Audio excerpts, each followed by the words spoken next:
The largest drug bust in the history of St. Lucia, and they are now saying it's a cold case.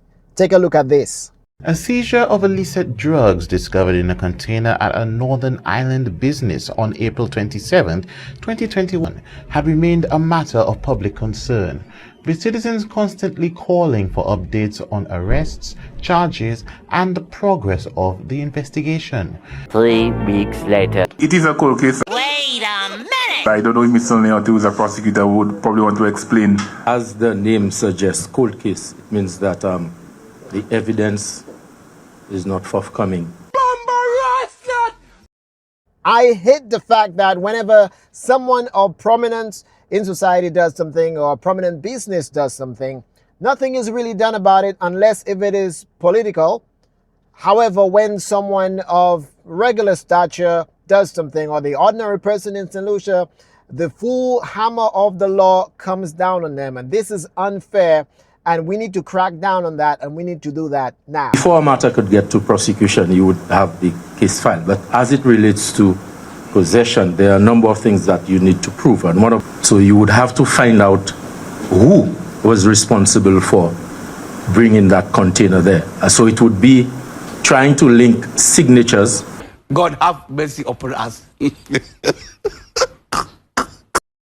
The authorities are literally trying the case before it sees the light of day in court. And this is not fair, especially when we know what happens when it's has something to do with a regular St. Lucian. We know the disparities, we know the difference.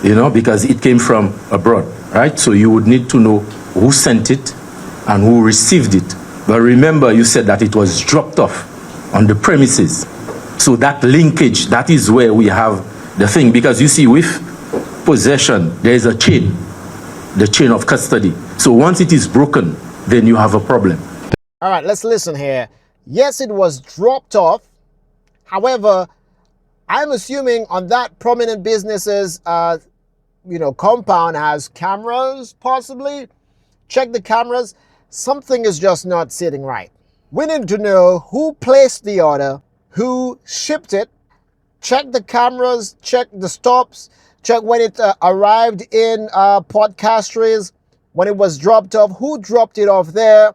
And of course, check the files, check the record. Who usually goes to clear that container? Was it like one person that usually does it? And on that particular day, it was a different person? Like, we need to know those information. All right, if you are new to this situation, basically what happened, there was a shipment that arrived back in 2021 in Port Castries, and that shipment was transferred from Port Castries on a truck to a prominent business in the north, which is regular. However, when the customs officers or whoever clears the containers open that said container, they found drugs from top to bottom in that container filled to the brim. Ever since an investigation was launched, however, a couple of weeks ago, authorities said that this case is now cold.